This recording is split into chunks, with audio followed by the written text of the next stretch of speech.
evening. Hey, James. What do you think, everybody? Thank you so much for coming out to Metallica.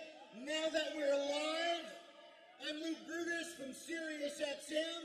To those of you watching on camera, say hello to the people in the pit. Much fans who are here tonight, not tomorrow.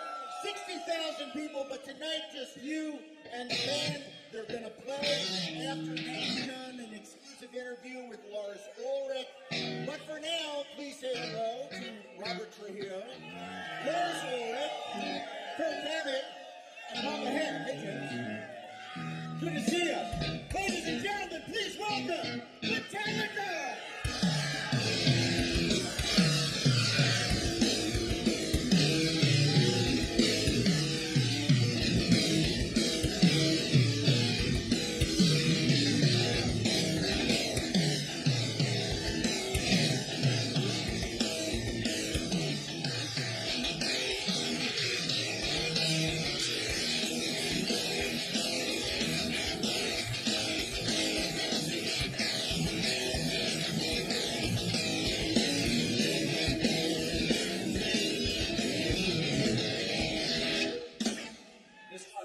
This is sound check. They want to hit this stuff up. Nail each other, fire things like that. How you guys doing? This is what we wear for sound check. Isn't that exciting?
I do like it.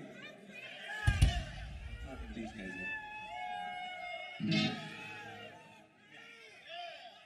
Big difference.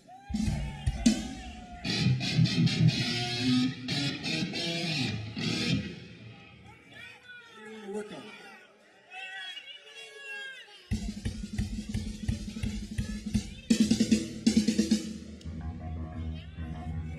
Name that tune?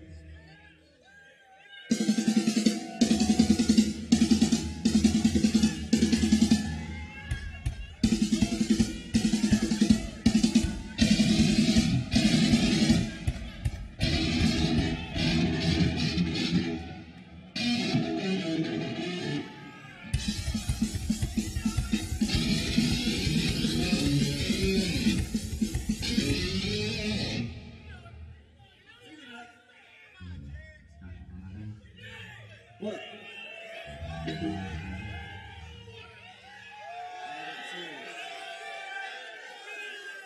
Hey. Baseball going on. There's a baseball game going on, huh?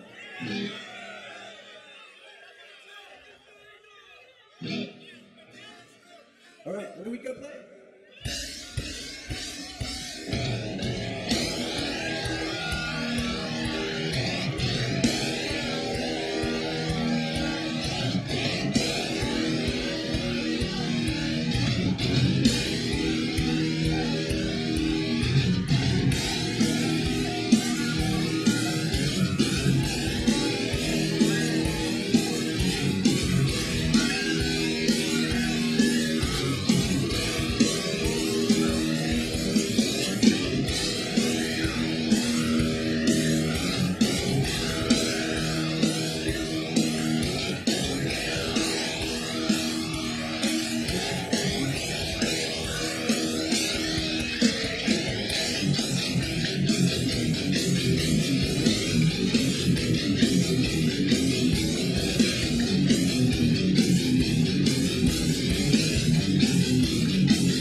You do 15 hours for this? All right. I didn't drive. I flew. They make planes now, you know. Well, you were in high school, so you can't fly. What's that mean? You skipped school so you could come here. I won't say your name out loud then.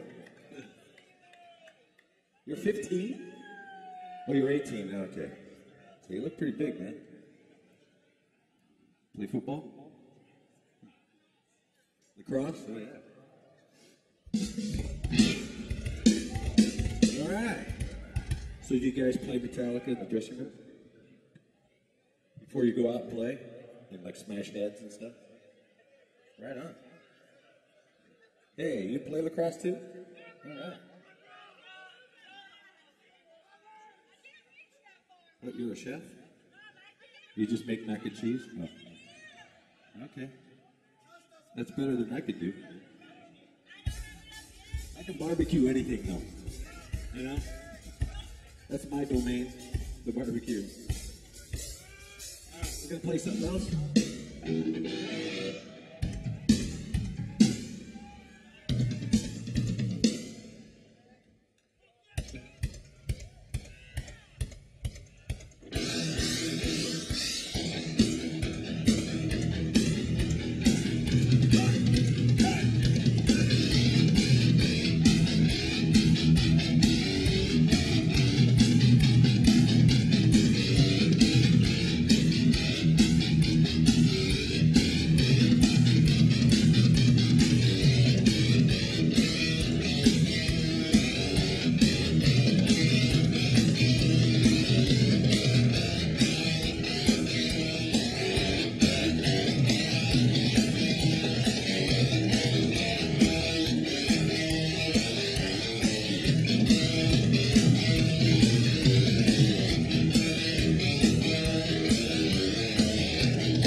That's better.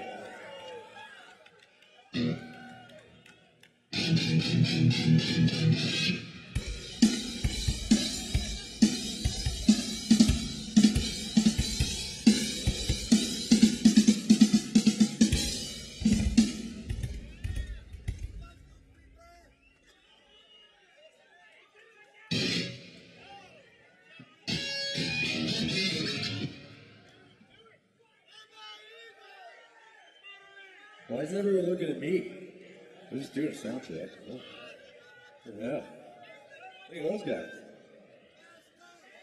What are you guys gonna play?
Turn the light on again.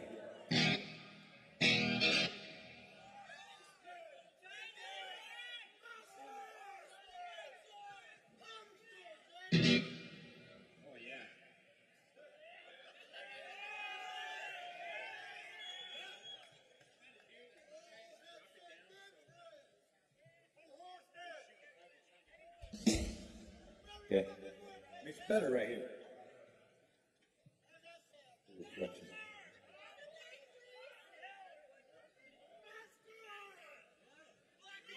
Somebody get fired?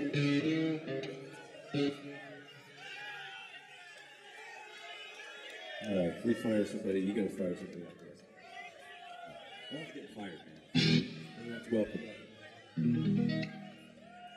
Okay, let's play a song. What do we need to work on?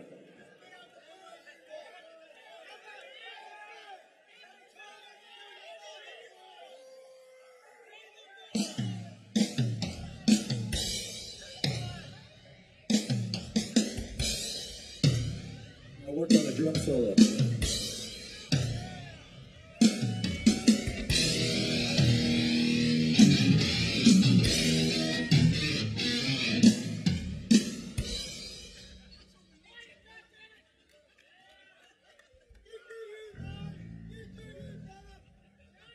Sounds familiar.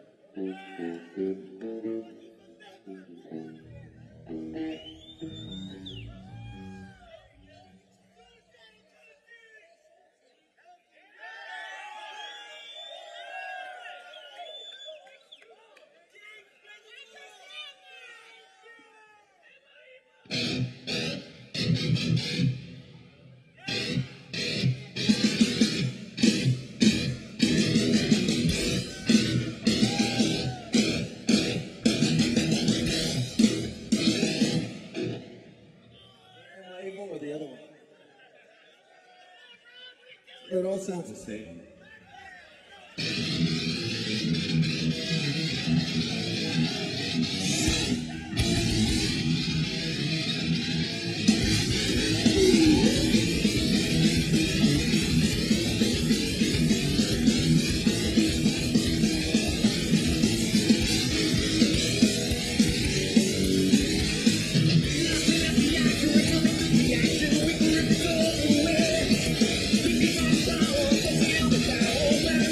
This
So the sound check sound good? We're ready for touring? Are the team ready? Hey, thanks for coming and hanging out, you guys. It helps get the vibe going. Thank you. All righty. Hey. James, was that all right? You have fun? I can't hear you. Hold on. Did you have fun? Absolutely. Great to see you. Did you guys have fun? Thank you again for coming out. We want to thank everybody for watching from wherever it is that they are watching Metallica now that we're live. Are you guys going to be here in Baltimore tomorrow? Are you going to do other shows on the tour? We're going to show you a video in just a moment. Lars and I, an interview.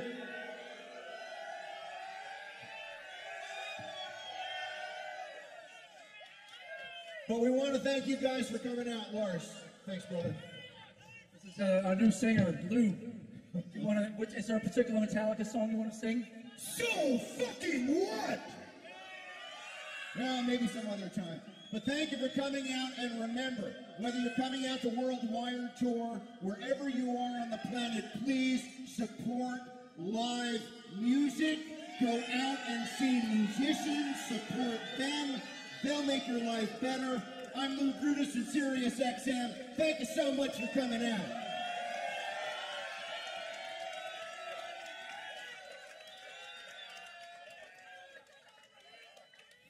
This is Metallica, now that we're live. I'm Lou Brutus from Sirius XM, and I am very happy to be joined by Lars Ulrich from Metallica. Lars, how are you? You know, I'm doing fine. Always nice to see you, Brutus. Thanks for having me. Well, you know what? It's kind of cool that this tour is beginning, at least the North American portion, in Baltimore. Tell me about playing Hammerjacks, a great nightclub here years ago in a legendary place. That was right after Washington and Hamilton let the troops out of Yorktown. There was a little place on the side where we were driving by with horse and carriage called Hammerjacks. Ride the Lightning. Hang on a second, that's just got to register here. Ride the Lightning, so that was in the spring of 85. It was our first real run in America. You know, we had a management and a record company and major labels, and we had tour buses, and we had a crew and all that stuff, and we were out playing and just living the dream. We were 19, 20, 21 years old. I don't remember a lot, but I remember that it was a lot of fun. And every night was an adventure, and every night was just an excuse to live every fantasy that you had dreamt of for years as an awkward, alienated, disenfranchised teenager.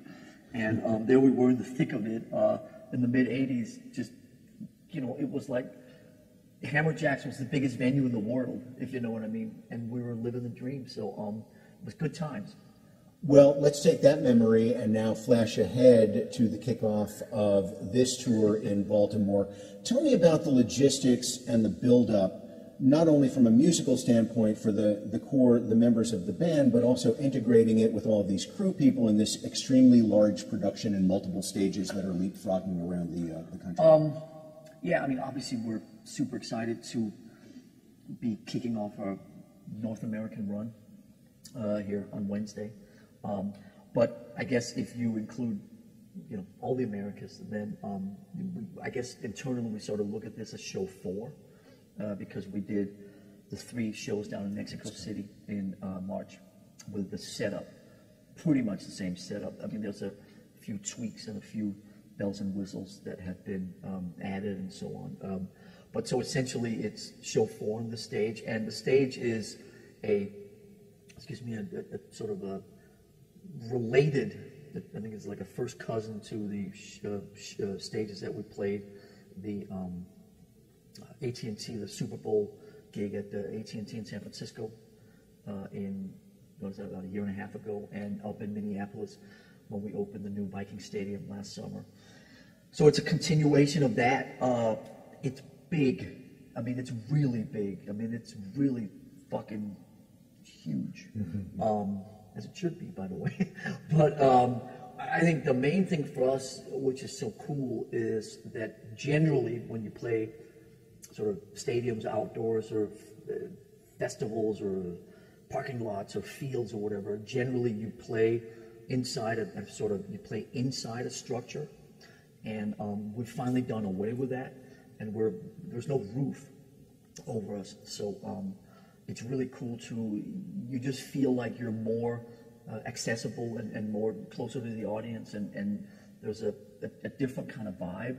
So all the shenanigans and the video screens and the lights and all that are sort of behind us rather than above us. And it just gives a different kind of vibe. And, you know, especially it'll be a different kind of vibe when it starts raining, which eventually it will do. But we had no rain in San Francisco in the month of February last year, which was a minor miracle.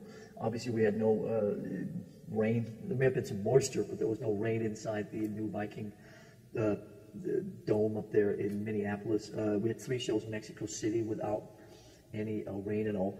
Obviously, it will rain at some point over the next 25 shows. We're fine with that. But when we talked about it a few months ago, Hetfield said, listen, if the fans get wet, why shouldn't we get wet? So it's sort of, I guess, the same spirit as Hammerjacks 30 years ago. It's, you know, we're in it with the fans, and we try to make it within a stadium as kind of intimate as we can. And, you know, it's a big production. We are, like you said, leapfrogging. They're setting up in Philadelphia, just up the road right now. And for those of you out there that don't know what leapfrogging means, basically so there's an A system and a B system, and we're here in Baltimore in the A system. The B system is being built in Philadelphia, and then the A system will go to, I guess, Giants Stadium on Sunday, and the B system goes to the next, you know, so they leapfrog. It's not something you do when you play in arenas indoors, but when you play stadiums, that's the way most people do it. And listen, it's exciting.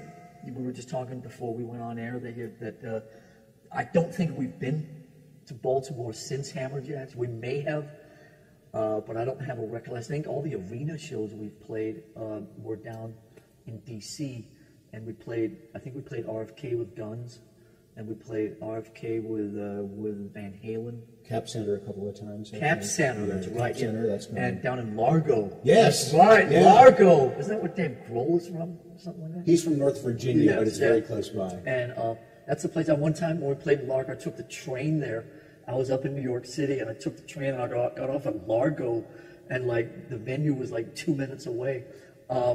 And I guess there's a place called Merriweather Post Pavilion. One of the greatest sheds, outdoor arenas in the country. I love that place. It's a great spot. So we have obviously rich history here, and have played lots of great shows in the general area. And obviously, if you cast the net a little wider, you know, there's a Norfolk, and there's, you know, some shows in Virginia, and so it's nice to be back in this part of the country, and the sun is shining. And the sun is shining tomorrow, from at least what my little app says. So I think it's all going to be good. Is there anything in this production, and I have to be careful how I set this up because I don't want to give anything away that you would rather not, but is there anything that you yourself are going to be doing as part of the production that maybe Metallica fans have not seen on stage before? We're going to play all the songs Titan and Time. Coming to you live and direct from Baltimore, the new improved Metallica. No, all kidding aside,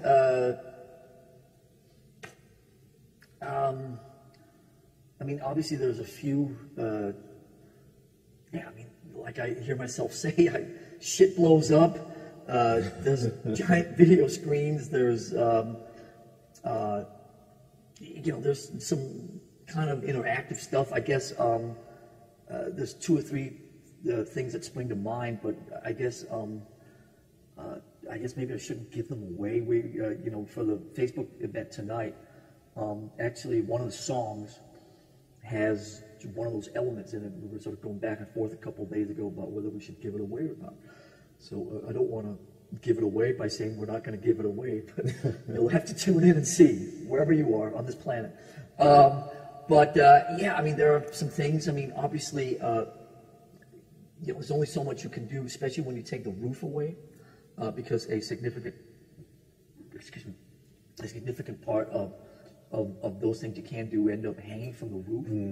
But like I said before, we feel there's a newfound, freedom is the right word, but there's a it's just a newfound vibe to not have the roof over us, and we're really enjoying that.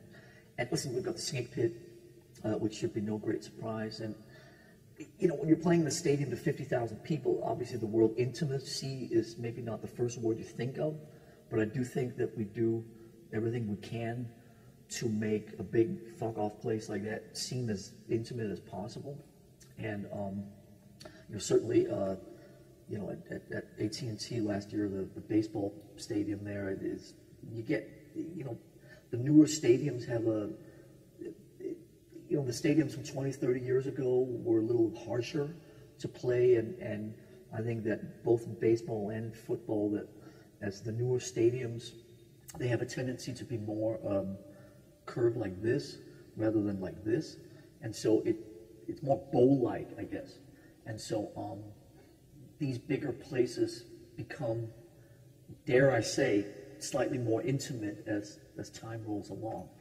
But there are a few shenanigans that are going to happen tomorrow night, Wednesday, at the first show, and I guess tune into wherever you tune into to find out what they are. Or come to the shows. Yeah, come to the show. Okay. Even better, good plug. Hell yeah. Just picked it up like that, like a true professional. Come to the show. Lars, I've been there for some really incredible Metallica gigs. I was there in Tuktoyaktuk with you guys, and Grimey's Basement, and the Freddie Mercury tribute show, and the Million Man Mosh, and all these things. And I have to explain to anybody who is watching or listening to this right now that this is a sincere question and something that we've discussed before. Where have you guys gotten on the possibility of Metallica becoming the first band to perform in space? Because we are now at the dawn of, you know, SpaceX is going to be taking some people around the moon in the not too distant future. I know you guys have seriously spoken about this. Where might that stand at this point? Well, actually, on the day off between Baltimore and Philadelphia, Don't tell me you're going to space now. On Thursday, we figured instead of having you know, just a boring, predictable day off, we were going to just take Elon is now on speed dial, and we're going to meet. And living in San Francisco, obviously, which is the frontier for, you know, the future, the gateway to the future. You know, obviously, all those things are sort of being planned around San Francisco to a degree. So I feel that we're as close to that as we can be, and there's a few feelers out to a few people. Nothing worth giving away yet. The headline, you know, Metallica promises to play in space, can certainly be derived out of this sort of wishy-washy answer that I'm giving you right now. But I don't danced around. I don't want to really commit to anything other than to say that I think you know us better than most, and know that, you know, if there really is a possibility for this to happen, then we will happily be at the very front of that line, and that I think we've shown over the last few years or decades or whatever that we that sense of spirit and that sense of adventure still burns in us, and that we would love to and would bend over backwards to make anything, always do, to make anything out of the ordinary happen. So watch this space, as they say. Lars, always great to see you. Safe travels. Safe travels on the tour. Safe space travels. There you go. If that becomes applicable one day. All right. That's Lars Ulrich. I'm Lou Brutus from SiriusXM. Thanks for joining us, Metallica, now that we're live from Baltimore, formerly the home of Hammerjacks.